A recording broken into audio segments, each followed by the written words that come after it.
Howdy gang, it's your friend Pepper here, and I am solo backpacking in the beautiful high country of Yosemite National Park. In this video, we're taking cold plunges in alpine lakes, fishing for invasive species, and walking for a really long time.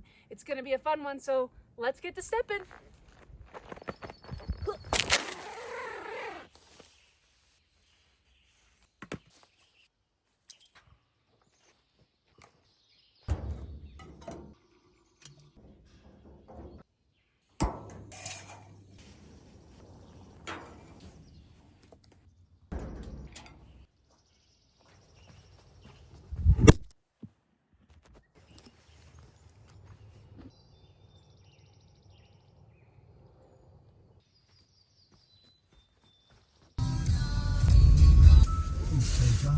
Whistling the end of Wednesday morning on Breakfast with Beans. Good morning! It is about 6:40 a.m. and I have a 1-hour drive until we get to the trailhead. As you saw, I slept in Yosemite last night. I was actually camping, but I was camping near the east side because I was actually working on a project for the last 2 days with the Yosemite Conservancy, so I'm very excited to share more on that a little bit later. Anyway, I got to car camp, or camp, I guess, not car camp. I got to camp, but my car was like right there. I don't know what the delineation is there, but anyway, all that to say, I had all this stuff in my car so I could have like, oh, I can't see. All this stuff in my car, so I had like 4 pillows and like 6 blankets, and I had an iPad so that I, could curl up and watch Outdoor Boys. If you know, you know. It was absolutely amazing to do that, and I found myself wondering why I don't do that more, because most of my time in the backcountry is actually spent backpacking. So yeah, maybe I'll try camping a little more, because it was chill. It was chill. Enough of the chill. We have 12 miles to do today. I am not acclimated to the elevation at all. Fortunately, I do have like a decent cardiovascular base, so it shouldn't be too bad, but we are going to be camping pretty high up tonight, and hopefully we'll get to do some fishing. Okay, I'll see you in a little bit.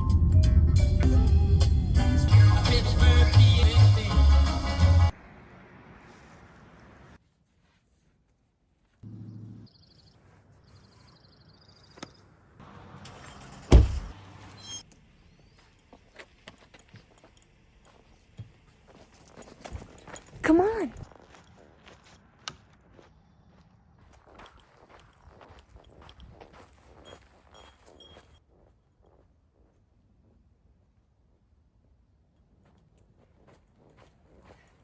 You don't have legs, so I have to come and get you.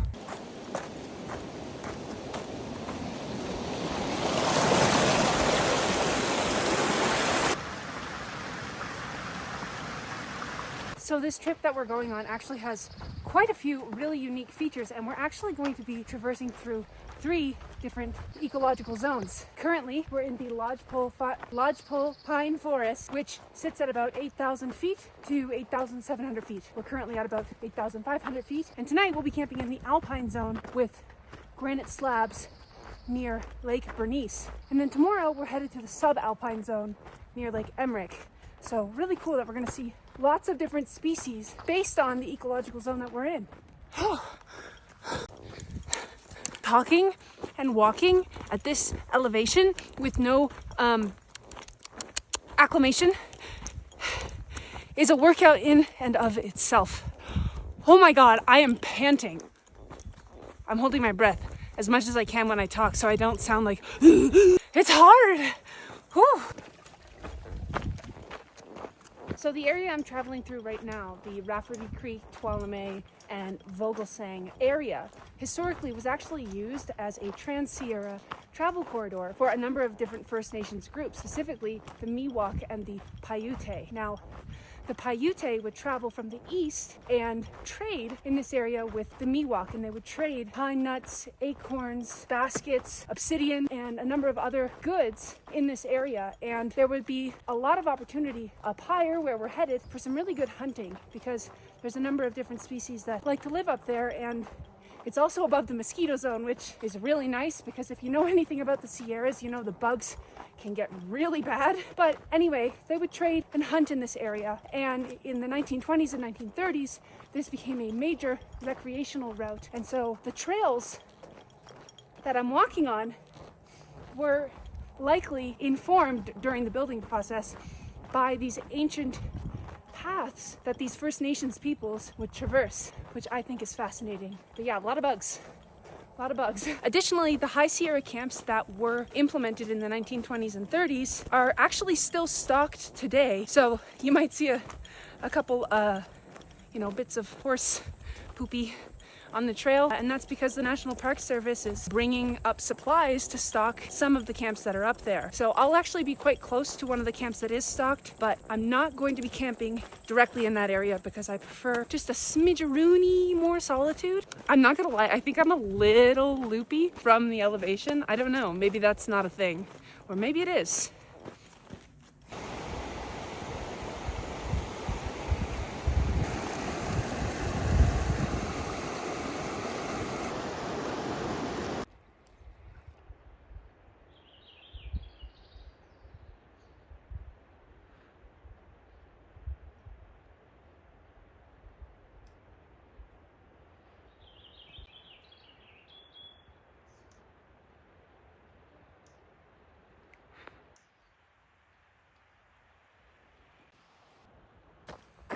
I lost it, but I found it.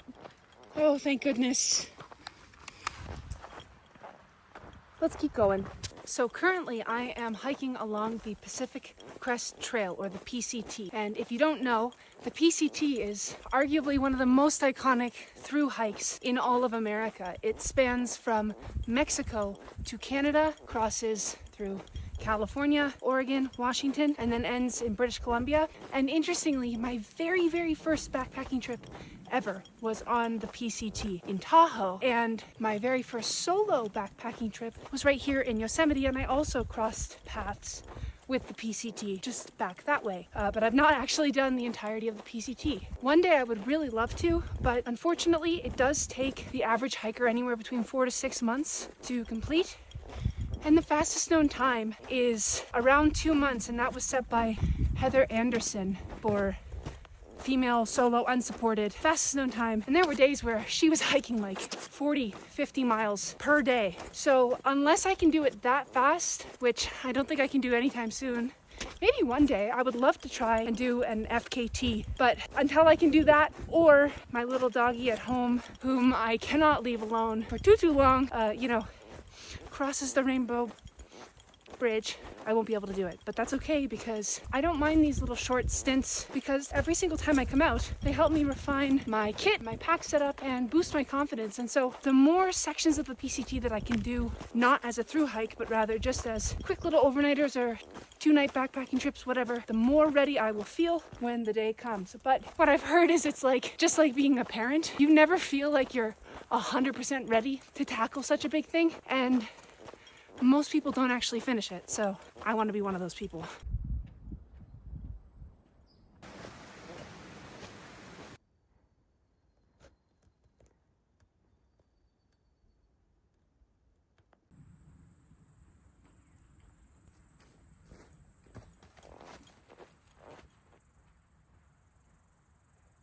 I intentionally avoid eye contact with the camera to make it seem like I am rogue, a lone wolf, and very badass. I believe these here are Alpine lupins. There's a whole bunch of them. A lot of the wildflowers, when you get this high up, are just teensy tiny.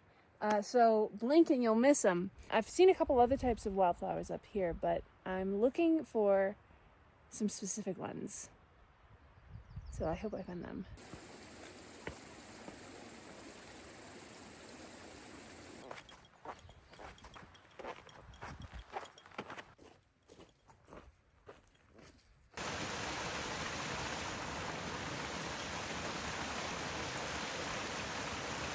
Check it out, we found some elephant's head. Elephant's head is a hemiparasitic alpine plant that grows in between the ranges of 7,000 to 11,000 feet. It is hemiparasitic. What does that mean? It means that it does get lots of its nutrients from the beautiful sun. There's bugs biting my feet. It's the only thing I didn't spray with permethrin is my shoes, and they're biting through my shoes. Anyway, hemiparasitic means that it does get some of its nutrients from the sun through photosynthesis, but it also steals nutrients from other native grasses so that it can thrive in this environment. It's commonly found around creeks and like wetlands, and there's a creek, I don't know if you can hear it, but it's just down there a little bit. But yeah, pretty cool plants. They're beautiful too. Elephant's head is also part of the broom rape family, kind of an unfortunate family name, but it is a family of hemiparasitic plants, including the Indian paintbrush, which is very common here in California. But the bugs are biting me, so I gotta move. And sure enough, there's the creek that I heard. This creek is fed by snowpack melt from probably Vogelsang and the other surrounding mountains in the area.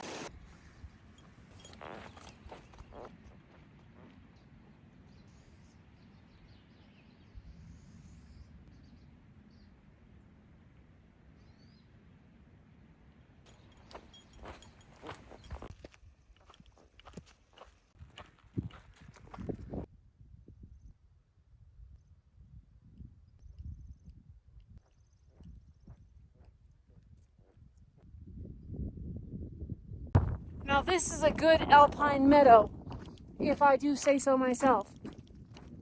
And I do say so myself. I saw a marmot. There's some more elephant's head, which must mean that there's a good creek nearby. There it is.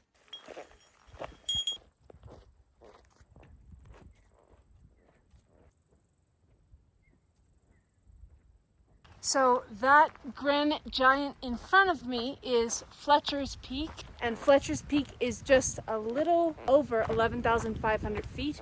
It actually lets you know that you're close to the Vogelsang backpacker camp and the High Sierra camp. But my plan is to hopefully go to Bernice Lake. I'm just hoping that this is not my trail.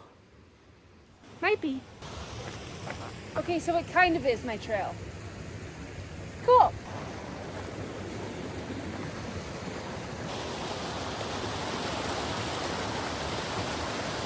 Woo! Buggy!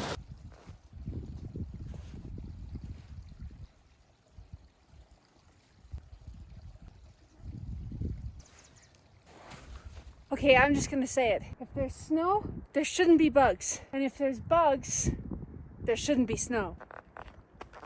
So rude. Ah. But there's Half Dome. Way over there. Cool.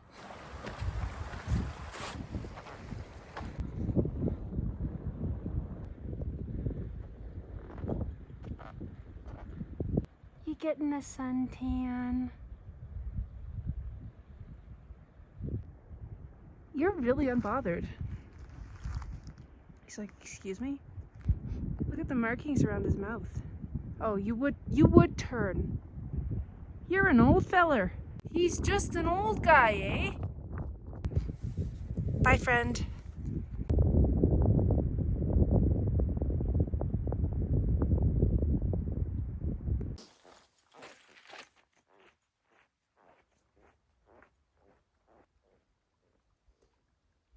I'm currently walking through Vogelsang Pass, which I think, if I'm not mistaken, is the highest elevation that I have ever hiked at. And we're sitting at 10,700 feet. Now, I know what some of you Coloradoians are doing.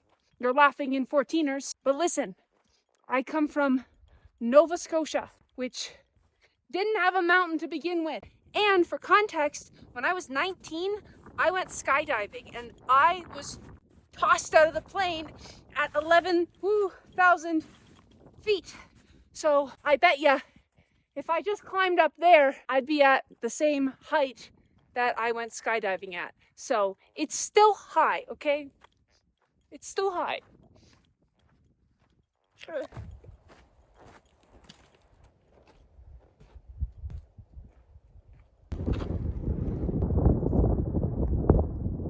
For about the last 3 miles, I've really been kicking it into high gear. Did a couple creek crossings, and I just wanted to push the camp.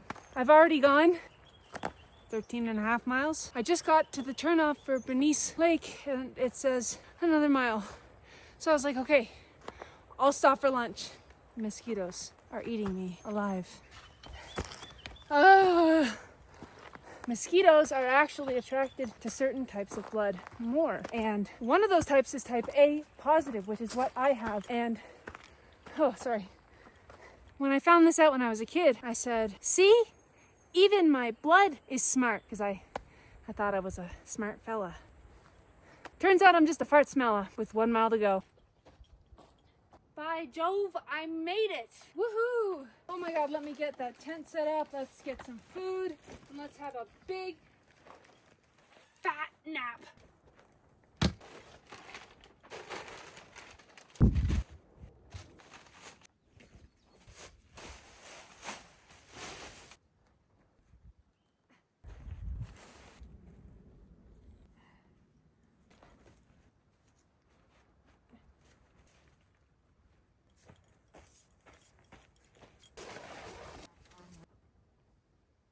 Okay, we got camp set up, and for some reason, every time I set up camp, I'm always invigorated. So before I duck in there to have some lunch and maybe take a nap, I wanted to check out the lake here, because this is where hopefully I'll be doing some fishing. Man, I'd love to take a swim. I wonder how cold it is. Oh, this is something. Oh.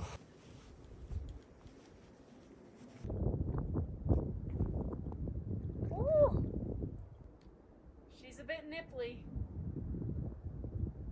I kind of want to just do it anyway. Should I do it?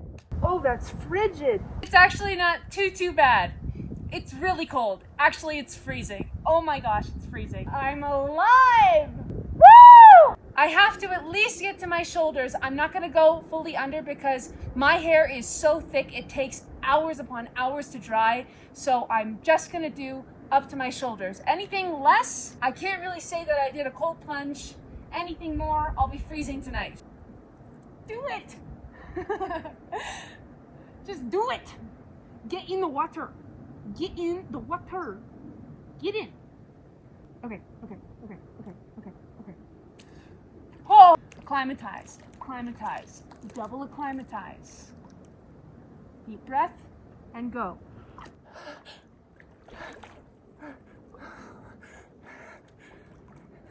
Yeah! Oh. Time to come out. I'm living. Yeah, I'm living. Boy, oh boy, that was fun. And while I was out there, I actually saw a brook trout. They have a very distinguishable... No, don't fall! Hello. I also saw a brook trout. And brook trout have a very distinguishable red and white and black stripe on their... The word is eluding me. Belly fin. Because the water is so insanely clear. But more on fishing later. I need to eat and continue to dry off. Oh my goodness, it's so nice and warm in here. Oh, I love it. Time for lunch. So for lunch today, I'm remixing an old staple. I've got a tortilla. Well, I actually have 2 tortillas, but one of them is for later. This one is for now. No, this one is for now. And then instead of peanut butter, I have something that has more protein and overall better macros. And it's lighter because it's powder. I have PB Fit, I think it's called. And I'm just gonna throw a little bit of water in this, mix it all up, and gloop, glorp, glomp. I've got the same thing that I usually do. Look at that, it's already turning into peanut butter. Great! I actually love this stuff so much. It's honestly a strong contender to real peanut butter. I love it so much that tomorrow I'm going to cut a hole in it and just... The mosquitoes are outside of my tent and it makes me happy. They are not in here. Shh, I didn't say that. Bon appetit. It's really good. It's really good. Even if this tasted like hot garbage, I would tell you that it's phenomenal because I am that hungry. Phenomenal. No, it's actually not bad.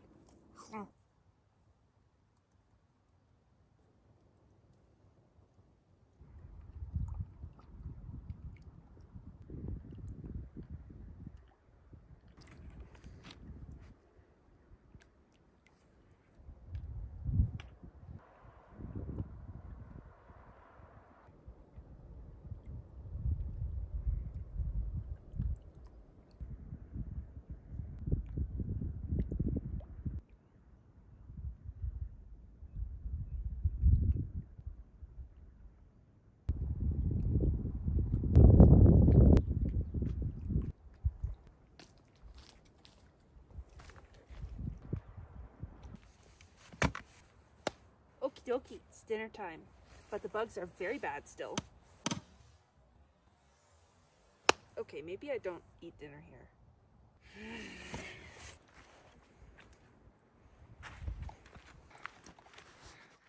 Home sweet home.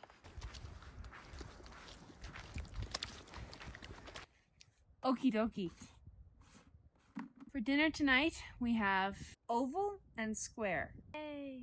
And to go with said oval and said square, we have crackers. I'm just kidding. We actually have spicy calabrese. I don't know how to pronounce it. Calabrese. Probably like that. Salami, regard.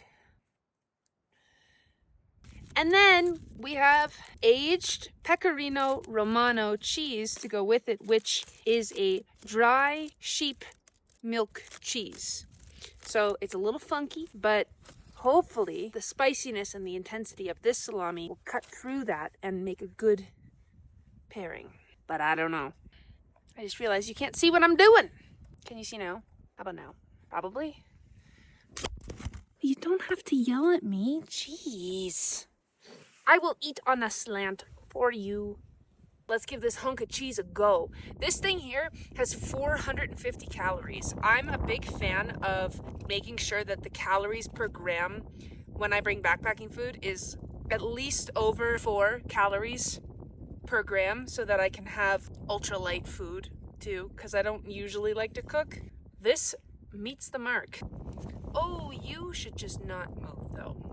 Realistically speaking, you should not move. I would be a fan of that. Okay, let's give this a go. Yeah. Wow. On its own, I didn't really like this cheese. But these flavors complement each other very well. Oh my god. The saltiness of the cracker cuts through both flavors really nice, and it gives it this really well-rounded, bold taste. It's not missing anything with the salt. Yeah, that's really good. Let's do it again. Here we go.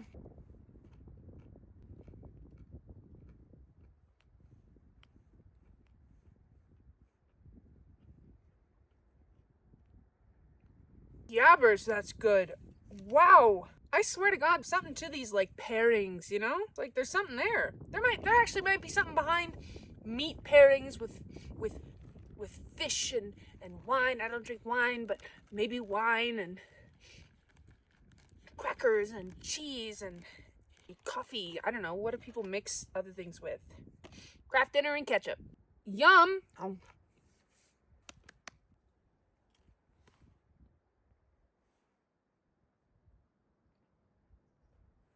I've got more of that cheese for tomorrow, and if you've ever wondered how I can go backpacking with cheese, it's because I store it properly, and also there's only certain types of cheese that actually can stay unrefrigerated for so long. Parmesan is a really popular one, and that's honestly the most reliable one, but any really hard cheese will do. Aged Gouda, but make sure that it's really aged, is also good. And if you're going to be out in the backcountry for more than, 2-3 days, and you want to extend the life of your cheese, you can just pop it into a Ziploc bag and nestle it in the water, and it'll keep it cold overnight for you. And it's also bear safe, kind of, as long as it's in a op sack, which is the scent proof version of a Ziploc. But I don't have one of those, and I'm not worried about this cheese. So into the can it goes, and out comes dessert. Thanks for being here with me.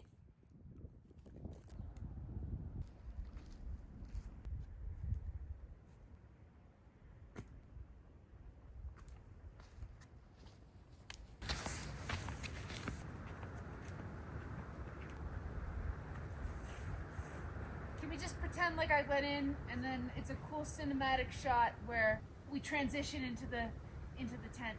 Because I don't want to have to crouch down again. I'm sore. Okay, let's do that. Let's pretend. It'll just be your secret and my secret only, and we won't tell anyone that I didn't actually do the thing where you fake it and then crawl back out and then walk.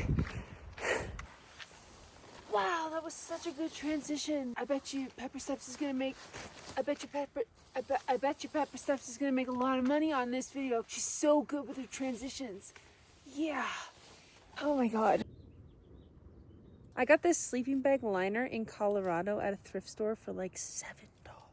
And given that last night, not too far from where I'm camped right now, it actually hailed, I am very grateful to have it. And I've also got these little hand warmers that last for a really long time. And I'm gonna put one in each sock because my tootsies get a little bit cold at nighttime.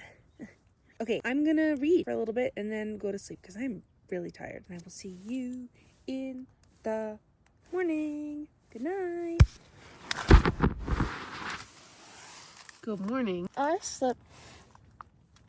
Why don't you just stay where I put you? Consider that. I slept pretty well. It wasn't too cold, which was nice. I'm glad that last night was relatively calm. The only two things that are forcing me to get up right now are that I have to pee and that I am very hungry. Okay.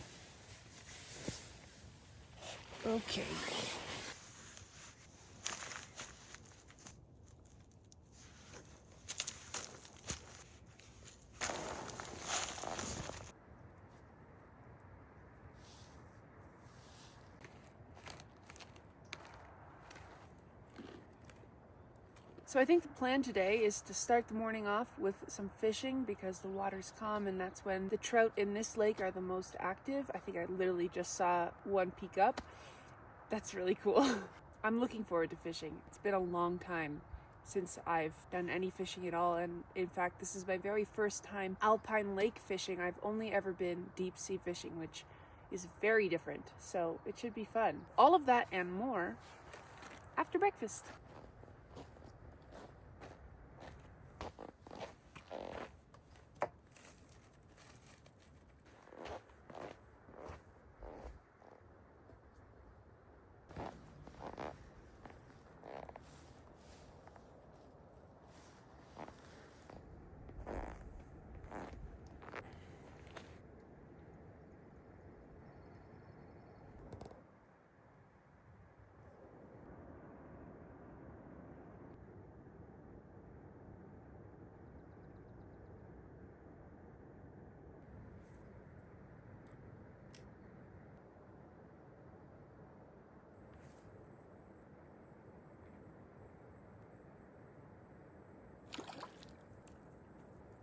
Okay, put it on there, buddy. We caught a brook trout. Little guy. Oh, he's cute. Woohoo!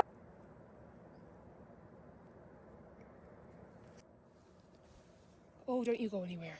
So I'm not gonna do this part on camera, but just know that I did.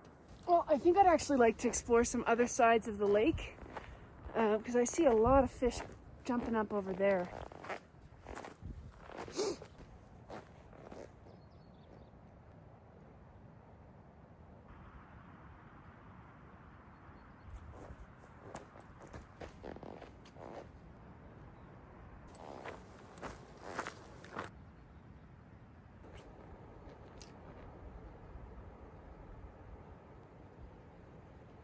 These lakes are so clear that I can see about 20 feet in front of me down to the bottom with ease. And so I'm looking at all the fish, and there's one, Well, that's all I see right now, but there was more, I promise. You might be wondering how on earth they're so clear, and it's because they're incredibly nutrient poor, so there's no sediment or algae living and growing in it. And this is because they're fed almost entirely by snowpack and by rain. So there's really no opportunity for anything else to get in here. And then the other thing is if they're so nutrient poor, how are their fish? Well, they didn't grow legs and walk here, that's for sure. Oh, brother, this guy stinks! In the late 1800s, these lakes were actually stocked, and folks would carry fish spawn in milk cartons, all the way up the exact same route that I went up yesterday. And then in the 1920s to 1930s, the California Department of Game and Wildlife actually used airplanes to stock these fish with brook trout, California trout, and brown trout. So these lakes were used largely for recreational fishing. Back then, they didn't really understand what could happen if you introduce a bunch of non-native species to a new ecosystem. And the result has been devastation to various populations of insects as well as frogs that are native to this area. Okay with the bugs. So when you're fishing in these areas, they actually don't want you to do catch and release whatsoever. You're doing a favor to the National Park Service by removing these invasive species from these alpine lakes. Because once all of these fish are removed from these lakes, which they have been slowly working on, the natural population of the native species can thrive again. It's hard to believe that the native insect population is having any trouble at all, given how many mosquitoes there are.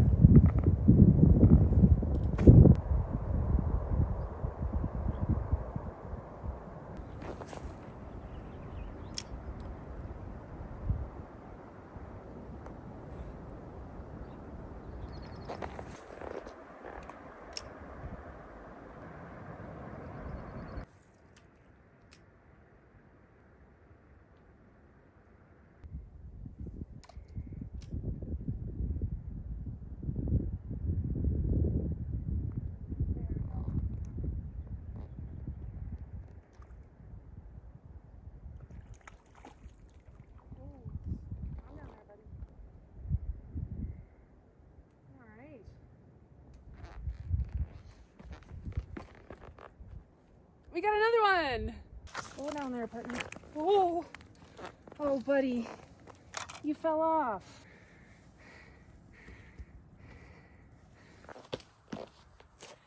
So as I mentioned earlier, when you're fishing in these specific alpine lakes, you are not supposed to catch and release. You need to either catch and cook or catch and, you know. Okay. Got it. So in many alpine zones, it's actually okay to catch and kill.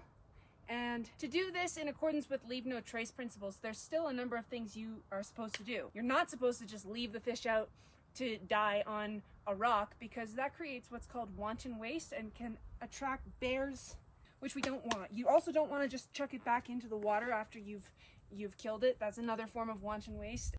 Ethically, oh my God, to ethically kill a fish, you need to give it a swift blow to its head right between its gills and its eyes, which can be done with what is called a priest or with a rock or a club-like stick. Just give me a moment. After making the fish cross the rainbow bridge, you should gut the fish and place it in a cat hole 6 to 8 inches deep. If you can't gut it, just give it a puncture in the guts so that the natural gas, when it's decomposing, doesn't build up, because that can attract unwanted wildlife as well. So I just got finished doing that. Now I'm attending to my blister, or trying to, and I use what's called leukotape. I don't actually have a blister yet, it's just a hot spot. So this is a great way to prevent any further blistering or discomfort, and it sticks forever. It'll probably be difficult for me to take this off for the next couple of days. I wish you could see how many bugs there were. It's making me want to leave camp. So I think I'm actually gonna move, because I can't sit out here and just be eaten alive. And the tent, obviously, it's 10 o'clock and the sun is in full force. The sun is in full force, and I want to, there's no wind at all, and so I can't sit in my tent, and it's too hot, and the bugs are too much, and so I am going to go. I'm not entirely sure how far or where. I just know that I need to pack up camp before I before I lose my marbles. If I already haven't, I kind of think that I have. So you might be asking yourself, hey Pepper, why didn't you bring a bug net? Well, I thought I did. I always forget one thing, and it's always one non-essential thing, but it is still an important thing nonetheless. Last time it was my camp sandals. This time it was a bug net. Fortunately, I did treat my clothes with permethrin before we left, but apparently not enough, you know? Okay, got it.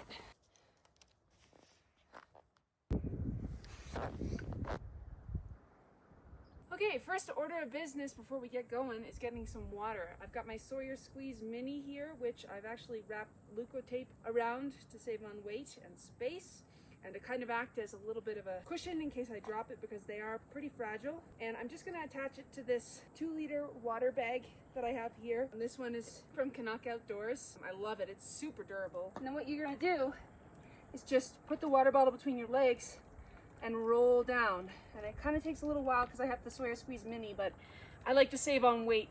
If I'm being honest right now, given how many bugs there are, I kind of wish I had the bigger one, but it's okay. This is teaching me grit and strength and endurance and power. I feel very powerful right now. And so this filter can work either through gravity, as you can see, or you can give it a little bit of a push and things will go faster.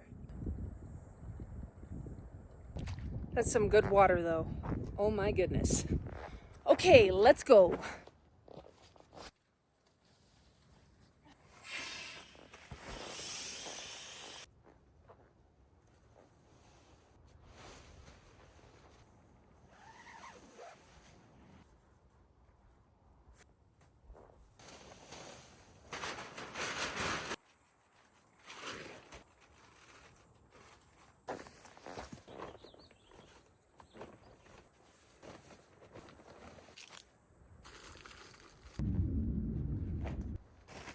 All right, well, it's about 10:30, so I'm gonna prepare my lunch now so we can eat it as we're walking. We're just gonna see how far we can get.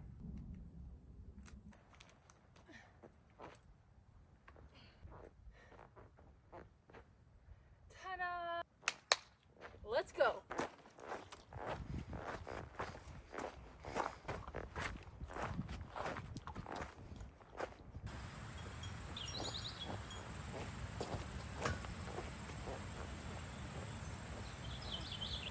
There's a lot of skeeters around ya. Let me come get ya.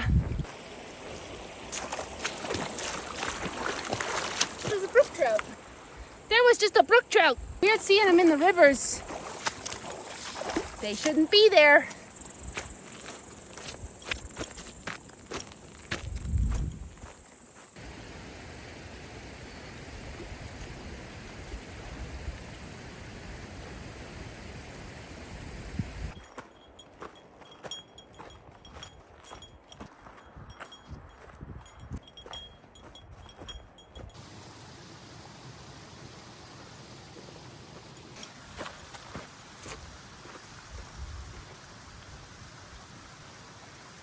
Can't feel the burn.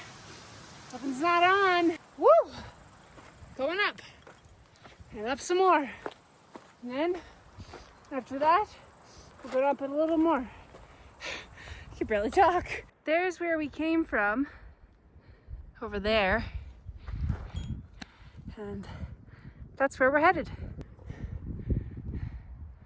Feeling good. Hot, but good. Check out this lake over there. That's a pretty one.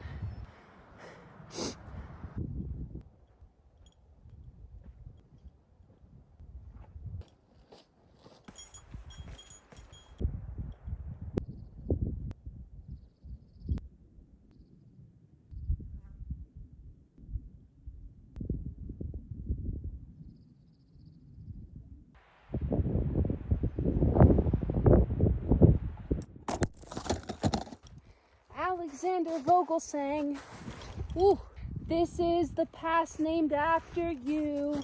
Can you stop with the falling?" Oh, oh my gosh, look what I did. Parkour. Alexander Vogel sang, "This is the pass named after you.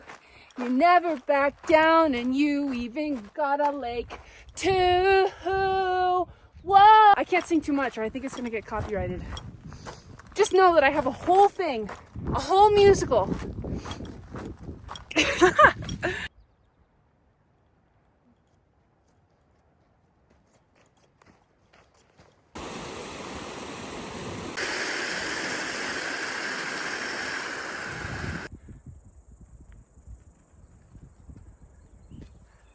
So as I've been walking through this area, I'm just at about 9,000 feet in elevation. I've noticed a lot of trees that are either dead or dying, and 9 times out of 10, it's a white bark pine.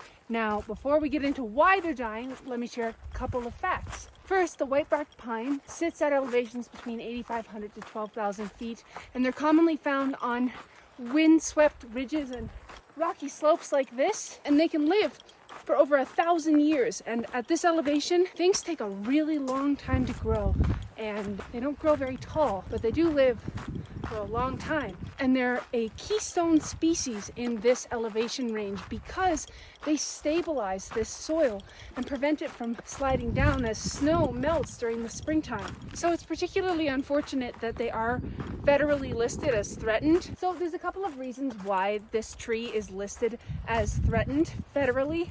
One is because of white pine blister rust, which is a fungal disease that is infecting the trees up here. Another is because of a pine beetle, which is invasive. And then the last reason is kind of the most devastating reason because it affects another species too. So the white bark pine actually engages in a form of mutualism with Clark's nutcracker. It's a type of crow. It's a very smart crow. This crow is the only crow that can actually open the white bark pine cones so that the seeds can be dispersed. Unfortunately, because of the rising temperatures and the white pine blister rust and the beetle, the population started to decline. As such, the Clark's nutcracker has vacated this area almost entirely in search for more food, but they both rely on one another, so it's kind of sad. The only solution that I can see to address that particular problem would be to manually open and plant a bunch of these so that we can get the crow population back up again and then the white bark pine population back up again. The problem is that this crow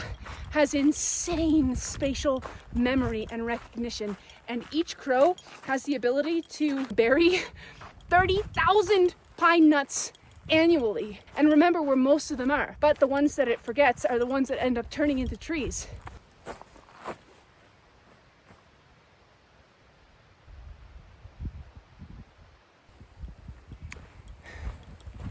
I never know how to approach these topics of, when a species is suffering. I don't want to be too sad and grim about it, but it is sad and it is grim, especially because it's humans that are causing the demise of our beautiful earth. Humans are the only species alive that take more than they give back. And I also got that from The Matrix. Have you guys seen The Matrix? I literally just saw it. 26 years old. Never saw The Matrix. Good movie. Okay, I've been walking for like 20 minutes and this just crossed my mind. How did they get Thelonious? That's not his name. Mordor. Nope, that's not it either. Not Neo. The one that believes that Neo is the one. How did they get his glasses to stay on his face? Because whatever it is, I want it, because that is like peak ultralight design. Honestly, I could use that. I could use that out here in the backcountry. Does anyone know? Because I want that. I do. I really do. Hello. Good, how are you? I love your content. Are you serious? You know me? Pepper Steps, of course I know you. What the frick? Oh my gosh, give me a high five. Right on. Oh my gosh, thank awesome. you. Take care.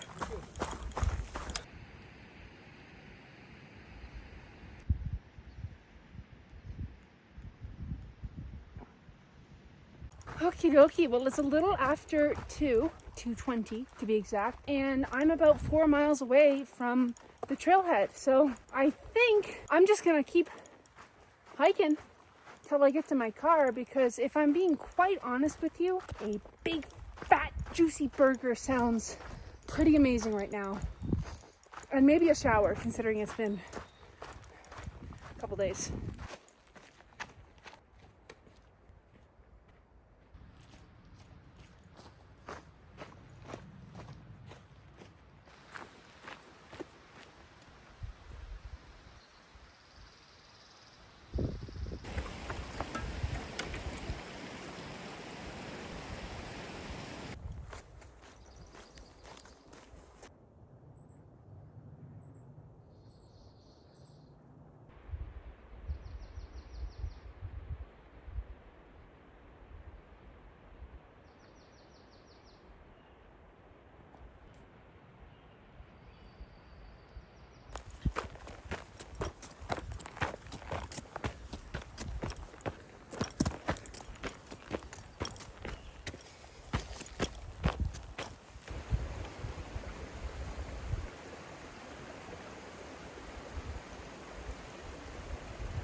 Well, gang, my vehicle is just up yonder, which means it's time for us to part ways. If you enjoyed this adventure, be sure to like this video and subscribe to my channel.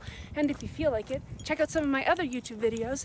And I can also be found on the other social media websites, such as the Instagram and the TikTok. Additionally, if you just walk into the forest and scream my name, I will spawn like a forest nymph. Any of those 3 options are. I'll see you next time. Happy steppin'! This is the best coffee that I've ever had in my life. Okay, goodbye.